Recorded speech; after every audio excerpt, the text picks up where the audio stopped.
শোনো তোমরা যারা দরিদ্র এবং ধনী, যারা তোমরা সালাত আদায় করো না। নয়াপাড়ার মানুষ তোমাদের নবী মুস্তাফা সাল্লাল্লাহু আলাইহি ওয়াসাল্লাম মৃত্যু সজ্জায় বারবার উঠে বলেছে সালাহ সালাহ সালাহ, নামাজ নামাজ নামাজ। এই নামাজ তোমরা যারা আদায় করো না, তোমরা জেনে রাখো নয়াপাড়ার মানুষ, ও নয়াপাড়ার মহিলা ও পুরুষরা, ধনী দরিদ্র সুস্থ অসুস্থ, তোমরা যেই হও না কেন, তোমাদের উপর তোমাদের রব দিনে 17 রাকাত নামাজ ফরজ করেছে। তোমাদের মধ্যে যে কোনো ব্যক্তি দিনে পুরা দিনে সকাল থেকে রাত পর্যন্ত এই 17 রাকাত নামাজ আদায় করবে না, যে সে তার রবের সাথে কুফরি করেছে, রবকে অস্বীকার করেছে। ক্ষমা চাও তোমাদের রবের কাছে।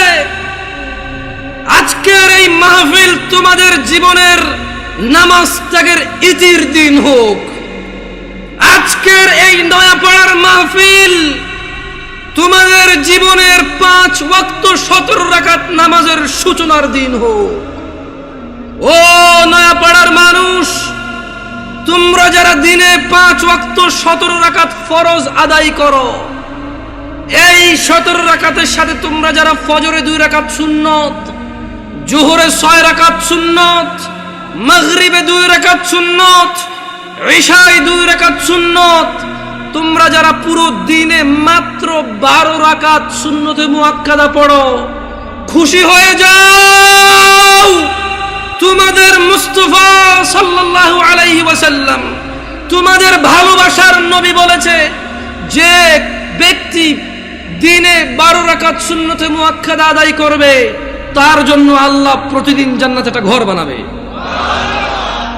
ও নয়াপাড়ার মানুষ, কি মিস করতেছ? নয়াপাড়ার মানুষ, তোমাদের রাসূল প্যারে হাবিব সাল্লাল্লাহু আলাইহি ওয়াসাল্লাম বলছেন, ফজরের 2 রাকাত সুন্নত এ পুরো দুনিয়া আর দুনিয়াতে যা কিছু আছে সব কিছুর চাইতে উত্তম। তাহলে যে 2 রাকাত সুন্নত পৃথিবীর চাইতে উত্তম, ওই 2 রাকাতের সুন্নতের পরে যে 2 রাকাত ফরজ রয়েছে, এই ফরজের আল্লাহু আকবার কি দিয়ে মিটাবা? এই ফরজের সামি আল্লাহু লিমান হামিদা কি দিয়ে মিটাবা? কত টাকার মালিক হয়েছে তুমি নামাজের কাফফারা দিবা, যেখানে সুন্নত 2 রাকাতের মূল্য পুরো পৃথিবীর সমস্ত সম্পদ বিক্রি করে যদি একটা স্বর্ণ কিনা হয়, ওই স্বর্ণকে যদি, এটা আমি ব্যাখ্যা দিচ্ছি বুঝার জন্য সহজে, ওই স্বর্ণকে যদি 1 পাল্লায় রাখা হয়, আর ফজরের 2 রাকাত সুন্নতকে যদি 1 পাল্লা রাখা হয়, ফজরের 2 রাকাত সুন্নত ভারী। ওই সুন্নত এত ভারী হলে ওই ফজরের নামাজের ফরজ যেটা তুমি ঘুমের মধ্যে কাটিয়ে দাও, ওই 2 রাকাত ফরজের আল্লাহু আকবার, সামি আল্লাহু লিমান হামিদা, আত্তাহিয়াতু সুবহান রাব্বিয়াল আযীম, সুবহান রাব্বিয়াল আলা কি দিয়ে কিনবা? তুমি কি কয় টাকার মালিক হয়েছো যে 2 রাকাত সুন্নতই পুরো পৃথিবীর চাইতে উত্তম? তাহলে ওই ফরজের কি?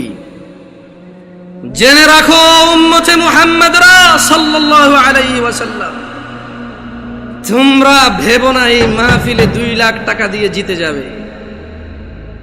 ও উম্মতে মুহাম্মাদরা, তোমরা ভেবো না মাহফিলে দরিদ্রতার কারণে 10 টাকা দিতে পারোনি হেরে যাবা। জেনে রাখো 5 ওয়াক্ত নামাজিরা, মহিলা এবং পুরুষরা, আল্লাহর নবী সাল্লাল্লাহু আলাইহি ওয়াসাল্লাম বলছে, কিয়ামতের দিন বান্দার সর্বপ্রথম হিসেব হবে নামাজের। ফাইন সলুহাত, যার নামাজ ঠিক থাকবে সে নাজাতও পাবে, জিতেও যাবে, আর যার নামাজ ঠিক থাকবে না সে হেরেও যাবে, ধ্বংসও হবে। নাউযুবিল্লাহ। তোমরা কি বুঝতে পেরেছো কোন কয় রাকাত নামাজের কথা বলা হচ্ছে? আমি মনে হয় সুন্নত পড়তে না করে দিছি না, ভিতির পড়তে না করে দিছি। ভিতির এমন একটা নামাজ, সাল্লাল্লাহু আলাইহি ওয়াসাল্লাম, তিনি সাল্লাল্লাহু আলাইহি ওয়াসাল্লাম কখনো ভিতির ছাড়তেন না, 1 রাকাত হলেও পড়তেন। এইবার একটা কথা কয়ে দিয়েছে, আপত্তি আছে ভাই, ভিতির 1 রাকাত মানে?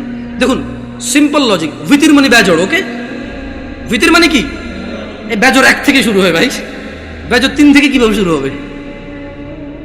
তবে এখন একটা এই যে মাসলা মাসাইল বলবো না, কত চেষ্টা করছি বলবো না, মুখতে বেরিয়ে গেছে।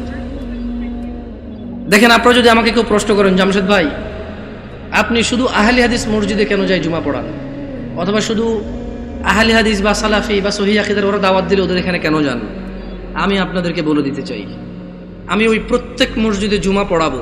আমি বড় হয়েছি সৌদি আরবে। কোথায়? আমি কোথায় বড় হয়েছি? আমি সৌদি আরব বড় হয়েছি। ওখানে জুমার খুতবা আমরা 2টা শুনতাম। কয়টা শুনতাম? 2টা শুনতাম। এবং হাদিসেও এটাই পাওয়া যায়, জুমার খুতবা কয়টা? 2টা। এখন এখানে আসার পরে দেখলাম যে 3টা হয়। আমার হিসেবে তো 3টা, বাট আপনাদের হিসেবে 2টা। যেমন আপনাদের এখানে ওরা বলছে যে একটা বয়ান, একটা কি, তো আমি বললাম যে বয়ান তো উর্দু ভাষাটার আরবিতে ট্রান্সলেশন করো, অনুবাদ করো। এরা করিন না। দেখেন, কথা বুঝার চেষ্টা করেন। আবারও বলতেছি, না বুঝলে অসুবিধা নাই, ভুল বুঝিয়েন না। বয়ান হলো উর্দু ভাষা, এটার আরবি অন্ত কি হয়? ধরেন একজন সৌদির যদি বলি যে বয়ান, বয়ান বুঝবে? এটা কুয়েতি, এটা ইরাকি, এটা ফিলিস্তিনি, এটা সুরি, এটা এটা এটা এটা ইমারাতি, এটা উম্মানি, ওদেরকে যদি বলি যে বয়ান, বুঝবে? বলতে হবে কালাম আরবি, কালাম আরবি। ও বলবো যে আরবি কো, আরবি কো। আরবিতে বয়ানের আরবিটা কি? হ্যাঁ, খুতবা। আমিও তো তাই বলি, 3টা খুতবা দেন। মানে আপনি যদি এখন আমারে বুঝান এটা লাউ এটা কদু, জামশেদ ভাই 2টা, আমি বলবো যে না ভাই, এটা লাউ এটা কদু, জিনিস একটা। আমি বলবো এটা পেন এটা কলম, এরকম না, এটাই পেন এটাই কলম। বুঝেন নাই? আমি এভাবে মানবো না। আমি হয়তো ইসলাম নিয়ে অনেক গবেষণা করতে পারিনি, হয়তো অনেক সুশিক্ষিত হতে পারি, কিন্তু ভাষা বুঝি। উর্দু ভাষা আমি বুঝি, আরবি ভাষা বুঝি, বাংলা ভাষা বুঝি। হয়তো বাংলা ভাষা ব্যাকরণ তো ভালো বুঝি না, হয়তো অনেক বাংলা লিখতে পারি না আমি এখনো, কিন্তু আমি কথা বুঝি ভাই। আপনি যদি বলেন যে এটা কলম এটা পেন, আমি বলবো নো, এটাই কলম এটাই পেন। ইংরেজিতে পেন, বাংলাতে কলম। জিনিস কয়টা? ভাষা কয়টা? ভাষা 5টা হইলেও জিনিস কয়টা? আমিও কই বয়ান মানি, এটা আরবিতে ট্রান্সলেশন করলে খুব হবে। ভুল বুঝিয়ে না, আবারও বলছি, শোনেন। তো যদি আপনারা বলেন যে আপনাদের মসজিদে দাওয়াত দিবেন, আর যদি বলেন যে জামশেদ ভাই আপনার স্বাধীনতা আছে 2টা খুতবা দেওয়ার, তাহলে ইনশাআল্লাহ ঠিক 12:30টায় খুতবা শুরু করব। ইন্নাল হামদালিল্লাহি নাহমাদুহু ওয়া নাস্তাঈনুহু ওয়া নাস্তাহদি, শুরু করব আল্লাহর প্রশংসা দিয়ে। একটা আরবি আয়াত পড়ব, ওই আয়াতের অর্থ করব। একটা আরবি হাদিস পড়ব, ওই হাদিসের বাংলা ইনস্ট্যান্টই করব। এভাবে আধা ঘন্টা 1 ঘন্টা যা আল্লাহ তৌফিক দিয়ে কথা বলে বসবো, বসে আবার উঠবো, আবার আরবিতে যেটা বলবো ওটার বাংলা অনুবাদ করে খুতবা শেষ করে 2টা খুতবা দিয়ে নামাজ পড়ে সালাম ফিরে ফেলবো। আপনি মনে করেন না যে আমি খালি অমুকে দাওয়াত দিলে যাই আর অন্য কেউ দাওয়াত দিলে যাবো না। এখন আমারও তো একটা নিরাপত্তার ব্যাপার আছে না? ধরেন আমি এর গল্পগুলো আসলে চলে আসে। তা আমি যখন প্রথম বাংলাদেশ থেকে সৌদি আরব থেকে আসছি, বিয়ে শাদী করছি, তো আমার শ্বশুর চিটগাং একটা কেন্দ্রীয় মসজিদের ইমাম, তিনি আল্লাহ ওনাকে নেক হায়াত দিক, খুব আদর করে আমাকে। যদিও আমি তোটা যোগ্য না, আমার আব্বা আম্মা দেশে নেই, তো সেই হিসেবে হয়তো আরো বাড়তি আদর করে যে কেউ দেশে নেই। এখন উনি আমার বিবাহের 8ম দিনে আমি চিটগাং যাই। যাওয়ার পরে উনি বুঝতে পারছে যে আমি একটু সৌদি আরব থেকে আসছি একটু সিধা সিধা, মানে টানা টানা সিস্টেম নাই, কালাম সিধা খালাস এমসি সিধা, সোজা হাঁটো। হ্যাঁ, তো এখন উনি আমার ওয়াইফকে বললো যে আমার তো মসজিদে আসি, লোকজন তো জিজ্ঞেস করবে জামাই কি করে, বললে ঈশার নামাজটা কি পড়াবে কিনা। মানে এখন ধরেন আমি তখন সৌদি আরব থেকে আসছি, সালাম ফেরানোর পর আমি ইস্তেগফার করতাম, জিকির আসকার করি, ও মুনাজাত যেটা সবাই মিলে দিয়ে দিই, ইনস্ট্যান্ট শেষ করে সুন্নতে চলে যায়। তো ওখানে অনেকগুলো জিকির আসকার আছে, ওগুলো আমি কন্টিনিউ করি। কেমন মাশাআল্লাহ, ভাই মাথা নাড়তেছে, ভাই বুঝতেছে মনে হয়, অনেকগুলো জিকির আসকার আছে।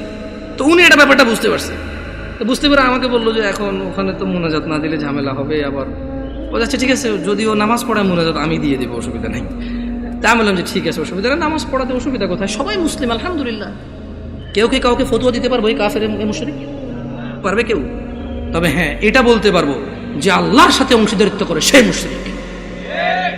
যে ইসলামে আল্লাহ নবী সাল্লাল্লাহু আলাইহি ওয়াসাল্লাম কিছু বলে নাই, সে এটাকে দ্বীন মনে করে, সওয়াবের কাজ মনে করে সে বিদআতি।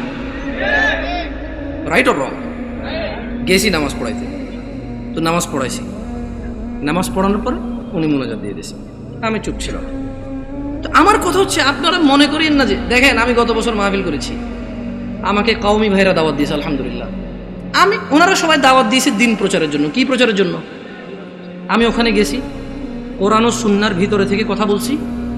আমি দেখলাম যে আমাকে কেউ কিছু বলেনি আলহামদুলিল্লাহ। কি থেকে কথা বলছি? কোরআন ও সুন্নাহ থেকে কথা বলছি। আমি কারোর নাম ধরে ধরে দোষ দেই নাই, আমি কারো বাপ মা তুলে কথা বলি নাই, আমি নেতা নেত্রী তুলে কথা বলি নাই। আমি কথা বলছি যে আল্লাহ বলেছে এটা। যেমন আমি যদি এখন বলি আল্লাহর সাথে শিরিক করিও না, ওয়াইয ক্বালা লুকমানু লিবনিহি ওয়া হুয়া ইয়াইযুহু ইয়া বুনাইয়া লা তুশরিক বিল্লাহ ইন্নাশ শিরকা লাযুলমুন আযীম। আর স্মরণ করুন, লুকমান উপদেশ দিতে গিয়ে তার ছেলেকে বলেছে, হে আমার বৎস, তুমি আল্লাহর সাথে শিরিক করিও না, নিশ্চয়ই আল্লাহর সাথে শিরিক করা সবচাইতে জঘন্যতম অপরাধ।